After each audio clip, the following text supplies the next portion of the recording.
Hey folks, Sheila here from Design Files. In today's video, I just wanted to share a really cool tip that you can use if you want to make sure that any of the pillows that you add to your armchairs look like they're actually tucked behind the arms of the chairs.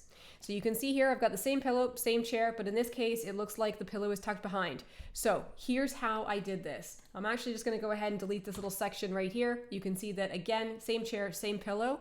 So if I want this to look tucked, what I'm going to do is I'm going to click on the actual chair.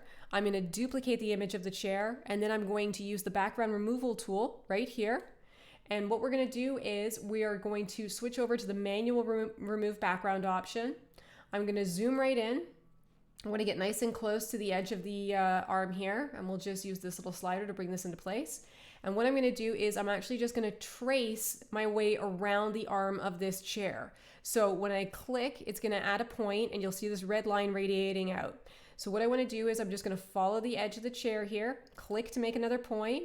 I'm going to come down here, and this time when I click, I'm going to hold. I'm going to move my mouse, and when I move my mouse, it's going to create these curved lines. So all you want to do is move it until you match up the edge of the arm there. And then I'm just going to come down here.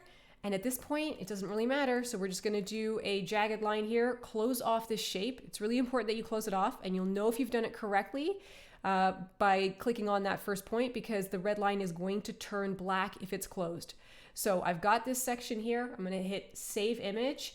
And now I'm just going to drag this over here, layer it on top, and match up the seams on the actual chair here, just like that. So now that I've got that in place, you can see that it looks like this pillow's tucked behind. And if I do not want any of these elements to shift on me as I'm designing my board, I'm going to click on that section that I just cut out. I'm going to hold down Shift. If you're on a Mac, you're going to hold down Command. I'll click the pillow, click the actual armchair itself, and over here in the toolbar, I'm just going to group these items together. So we'll click this, and now I can shift this and scale it all at once, and everything is going to be locked into place, so I can make sure that nothing is accidentally getting clicked or shifted as I'm building out my design. So next time you build out a full room mock-up, if you are adding pillows to any armchairs and you want it to look like it's tucked behind, use this tip. It's quick, it's easy, it's effective, it's going to make your boards look great. If you have any questions at all, feel free to reach out to us on the live chat. We're happy to help. Thanks for watching.